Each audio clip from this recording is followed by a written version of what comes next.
नमस्कार मित्रों, मैं अनिल कुमार, सहायक आचार्य राजनीति विज्ञान, राजकीय महाविद्यालय मुंडावर अलवर।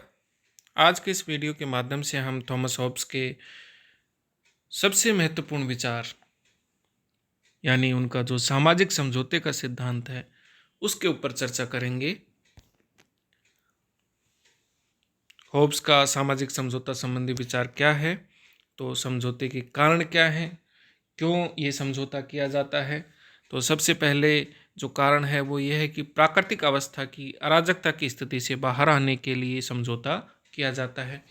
प्राकृतिक अवस्था के बारे में दोस्तों मैंने पूर्व के वीडियो के माध्यम से बता दिया है, फिर भी संक्षिप्त तौर पर हम उसके ऊपर चर्चा कर लेते हैं कि होब्स हैं वो अपनी पुस्तक लेवियाथन में इन विचारों का प्रतिपादन करते हैं और साथ ही कहते हैं कि सामाजिक समझौते से पूर्व एक प्राकृतिक अवस्था थी। उस प्राकृतिक अवस्था में मनुष्य का जो जीवन था वो बहुत ही एकाकी प्रवृत्ति का था और पशुतुल्य था और स्वार्थी था, दुष्ट था वो, और चारों तरफ अराजकता की स्थिति थी, मत्स्य न्याय की स्थिति थी।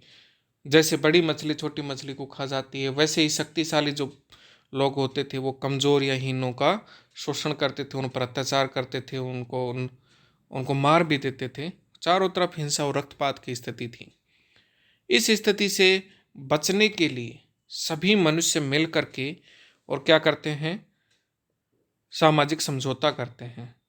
तो प्राकृतिक अवस्था की जो अराजकतापूर्ण स्थिति थी, उस अराजकतापूर्ण स्थिति से निपटने के लिए सामाजिक समझौता किया जाता है। दूसरा कारण है जो प्राकृतिक कानूनों की व्याख्या करने वाली सत्ता होती थी वो उस समय नहीं थी। तीसरा कारण है प्राकृतिक कानूनों का पालन करने वाली सत्ता का अभाव। व्याख्या करने वाली सत्ता भी कोई नहीं थी। दूसरी बात है कि जो प्राकृतिक कानून थे उनका पालन कराने वाली सत्ता का भी अभाव था। प्राकृतिक कानूनों के उल्लंघन पर दंड देने वाली सत्ता का भी अभाव था। इन कारणों की वजह से फिर सामाजिक समझौता किया जाता है। तो अगला जो टॉपिक है वो है राज्य का स्वरूप। राज्य के स्वरूप से पूर्व हमें एक बात पर और ध्यान देना होगा कि प्राकृतिक अराजक अवस्था से छुटकारा पाने के उद्देश्य से होब्स के अनुसार मनुष्य ने आपस में एक समझौता किया, संविदा या अनुबंध किया या करार किया या कॉन्ट्रैक्ट किया। एक ही बात है दोस्तों, इससे भ्रमित ना हो। परीक्षा में यदि अनुबंध शब्द आ जाए या संविदा शब्द आ जाए तो उसका मतलब समझौता ही होता है, कॉन्ट्रैक्ट ही होता है, करार ही होता है। इसके कारणों के ऊपर, समझौते कारणों के ऊपर हमने फोकस कर लिया है। और अब हम चलते हैं कि जो सामाजिक समझौता किया जाता है तो प्रत्येक व्यक्ति शपथ लेता है, और वो शपथ इस प्रकार से है कि मैं इस व्यक्ति को या जो व्यक्तियों का समूह है उसको इस शर्त पर अपना अधिकार देता हूँ तथा स्वयं अपने पर शासन करने के अधिकार का परित्याग करता हूँ कि तुम भी अपने अधिकार इसी प्रकार व्यक्ति को दोगे और स्वशासन के अधिकार को छोड़ दोगे। ऐसा करने पर सारा जन समुदाय एक व्यक्ति में संयुक्त हो जाता है। इसे होब्स जो है वो कॉमनवेल्थ वर्ड यूज करता है। इसके लिए होब्स कौन सा वर्ड यूज करता है? कॉमनवेल्थ। स्टेट के लिए, राज्य के लिए कॉमनवेल्थ शब्द का प्रयोग करता है। यह लैटिन भाषा में नगर, सिविटा कहते हैं। इससे पहले समाज और राज्य की सत्ता नहीं थी। दोस्तों यहाँ एक बहुत ही महत्वपूर्ण सवाल है जो न सिर्फ आपकी परीक्षा के लिए उपयोगी है, बीए फाइनल की परीक्षा के लिए, अपितु जो कंपटीशन के एग्ज़ाम होते हैं आरएस में भी एक बार पूछा गया है कि होब्स का जो कॉमनवेल्थ है वो बनता है तो क्या उससे पहले समाज और राज्य का अस्तित्व होता है? तो इसका जवाब होगा नहीं। कॉमनवेल्थ से पूर्व प्राकृतिक अवस्था थी और उस समय न समाज था और न राज्य था। ठीक है, तो जो कॉमनवेल्थ था वो समाज पूर्व और राज्य पूर्व नहीं था। इस तरह जब सभी मनुष्य संविदा की प्रतिज्ञा करते हैं, समझौते की प्रतिज्ञा करते हैं, वो करार कर लेते हैं, तो संविदा करने वाले व्यक्तियों का समूह राज्य कहलाता है। जिन्होंने भी समझौता किया है वो समझौता करने वाला जो समूह है वो क्या कहलाता है? राज्य।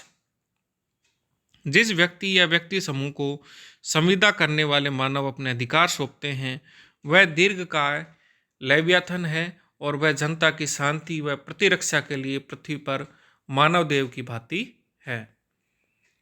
अब दोस्तों बात आती है कि राज्य का स्वरूप क्या है, करैक्टरिस्टिक्स ऑफ द स्टेट क्या है। इस प्रकार अनुबंध या समझौते द्वारा होब्स ऐसी दमनात्मक शक्ति की सृष्टि करता है जो इसके पूर्व नहीं थी। वह समझौते द्वारा दो कार्यों की पूर्ति करता है। पहला, वह एक व्यवस्थित और सभ्य समाज की स्थापना करता है और दूसरा, वह एक ऐसे राज्य की स्थापना करता है जिसमें मनुष्य अपने समस्त प्राकृतिक अधिकारों का परित्याग कर एक निरंकुश प्रभु का निर्माण करते हैं। वह कहता है कि समझौते के द्वारा निर्मित राज्य व्यक्तियों को आश्वासन देता है कि उसकी बाह्य और आंतरिक शत्रुओं से रक्षा की जाएगी। ऐसा तभी हो सकता है जब सब मनुष्य राजा की आज्ञा का पालन करने का आश्वासन दे और राज्य की संपूर्ण शक्ति किसी एक व्यक्ति या व्यक्तियों के समुदाय में परिवेष्टित कर दी जाए। ऐसा व्यक्ति ही सबकी इच्छाओं को एक शक्तिशाली राज्य के रूप में परिवर्तित कर सकता है।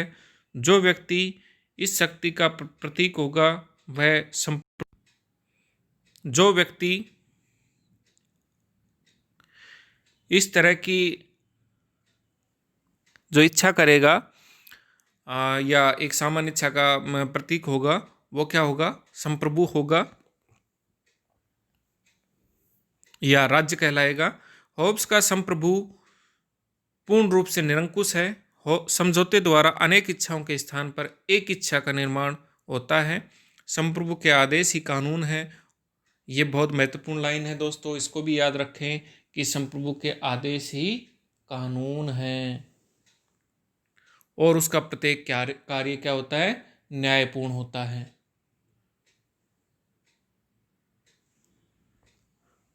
प्रभु सत्ता को लोगों पर असीम अधिकार प्राप्त होते हैं। संप्रभु को या राज्य को लोगों के ऊपर असीम अधिकार प्राप्त होते हैं। लोगों का एकमात्र कार्य संप्रभु के आदेशों का पालन करना है। और संक्षेप में कहें तो समझौते के बाद समाज एवं राज्य का प्रादुर्भाव होता है तथा कला, साहित्य, विज्ञान, व्यापार आदि का श्री गणेश होता है।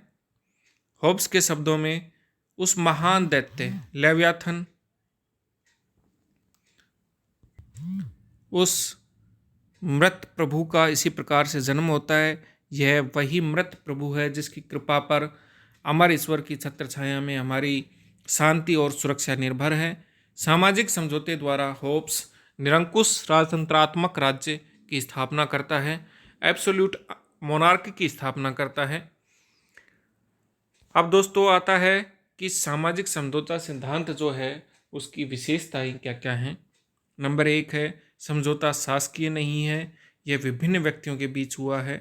नंबर 2 है शासक समझौते का पक्ष नहीं है। और नंबर 3 है जब तक निर्धारित उद्देश्यों की पूर्ति होती रहेगी तब तक समझौता जारी रहेगा। और नंबर 4 है समझौता भय पर आधारित है। और नंबर 5 है शासक सर्वोच्च विधायक है। चलिए अब इन जो विशेषताएं हैं इनकी हम गहराई से अध्ययन कर लेते हैं। इनका गहराई से अध्ययन करेंगे तो अच्छे से समझ में आएंगी। पहली बात है कि समझौता सामाजिक है, शासकीय नहीं है। शासकीय अनुबंध में शासक और शासितों में समझौता होता है, लेकिन चूंकि प्राकृतिक अवस्था में तो शासक था ही नहीं, सारे के सारे जो लोग थे उन्होंने आपस में मिलकर के समझौता किया था, तो ये एक सामाजिक समझौता है और न कि एक शासकीय समझौता। होब्स का समझौता राजा और प्रजा के बीच में नहीं है किंतु विभिन्न व्यक्तियों के बीच में हुआ है। संविदा करने वाले पक्ष व्यक्ति हैं जो आपस में एक दूसरे के साथ समझौता करके संप्रभु या शासक की रचना करते हैं, इसलिए संविदा की शर्त शासक पर लागू नहीं होती। नंबर 2, शासक या संप्रभु सत्ता समझौते में किसी भी पक्ष के रूप में सम्मिलित नहीं है, अतः वह जो कुछ भी करती है उसके लिए वह किसी के प्रति उत्तरदायी नहीं होती तथा वह पूर्णतः निरंकुश होती है। नंबर 3 बात है इसकी प्रमुख विशेषताओं में कि जिन उद्देश्यों से अनुबंध की रचना हुई है वे अनुबंध के अंग मान लिए गए हैं, इसका अर्थ यह है कि जब तक उनकी पूर्ति होती रहेगी तब तक अनुबंध जारी रहेगा। और इसमें राजा को या संप्रभु को असीम शक्तियां दी गई हैं, और ये असीम जो शक्तियां हैं वो तब तक उसको मिलती रहेंगी जब तक कि वो जो समझौता है उसकी शर्तों की पालना करता है। और इसमें व्यक्ति को आत्मरक्षा का अधिकार दिया गया है दोस्तों। अगर उसकी जान पर आ पड़ती है तो वो विरोध भी कर सकता है राज्य का या संप्रभु का। अगली विशेषता है कि मनुष्य, ये जो समझौता है ये मनुष्य के भय पर आधारित है। हिंसा जनित मृत्यु का भय ही मनुष्य को इस अनुबंध को करने के लिए बाध्य करता है। अगली विशेषता है कि शासक सर्वोच्च विधायक होता है, उसके आदेश ही नियम अथवा विधि होते हैं। इस समझौते से प्राकृतिक अवस्था में एकाकी रहने वाले व्यक्तियों ने समाज का निर्माण किया है, अतः यह सामाजिक समझौता है। राजा ने इसका निर्माण नहीं किया। राजा किसी समझौते का पक्ष नहीं है, शासक किसी समझौते का पक्ष नहीं है, संप्रभु किसी समझौते का पक्ष नहीं है, अपितु लोगों ने आपस में मिलकर के समझौता किया है। इस बात का आप ध्यान रखें। ये नेट 2015 के जो पेपर हुआ था उसमें भी पूछा गया था कि क्या होब्स का संप्रभु राजा या शासक है वो समझौते का अंग है? तो हमारा उत्तर होगा नहीं, होब्स का राजा या संप्रभु या शासक समझौते का अंग नहीं है। यह तो जनता ने स्वयं ने अपने स्तर पर किया है। समझौते द्वारा विविध संघर्षरत इच्छाओं का स्थान एक प्रतिनिधि या प्रतिनिध्यात्मक इच्छा ग्रहण कर लेती है। इस प्रकार शासक के हाथ में एक सामूहिक सत्ता आ जाती है। वह एक कृत्रिम व्यक्ति है, चूंकि वह संविदा करने वाले प्रत्येक व्यक्ति के प्राकृतिक अधिकारों को प्राप्त कर लेता है, अतः वह प्रत्येक व्यक्ति का प्रतिनिधि है। अब दोस्तों बात आती है कि होब्स के सामाजिक समझौता सिद्धांत की आलोचना क्या है। तो आलोचनाओं में पहला बिंदु है मानव स्वभाव का दोषपूर्ण चित्रण किया गया है।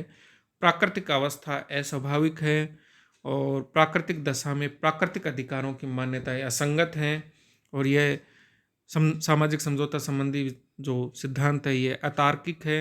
अगला बिंदु है निरंकुशता का समर्थन करते हैं सामाजिक समझौता के माध्यम से थॉमस होब्स। तो चलिए एक एक करके इन बिंदुओं के ऊपर विस्तार से चर्चा करते हैं, गहराई से चर्चा करते हैं। सबसे पहला बिंदु है मानव स्वभाव का दोषपूर्ण चित्रण। दोस्तों होब्स ने मानव स्वभाव का एकांगी और निराशावादी दृष्टिकोण दिया है। वह मनुष्य को घोर स्वार्थी, कपटी और क्रूर बतलाता है, जबकि सहानुभूति, उदारता, दयालुता, परोपकार और प्रेम आदि मानवीय गुण भी उसमें पाए जाते हैं, लेकिन होब्स ने भुला देता है। तो यह आलोचना है। नंबर 2 है प्राकृतिक अवस्था अस्वाभाविक। होब्स की प्राकृतिक अवस्था असत्य, अस्वाभाविक और अनैतिहासिक है।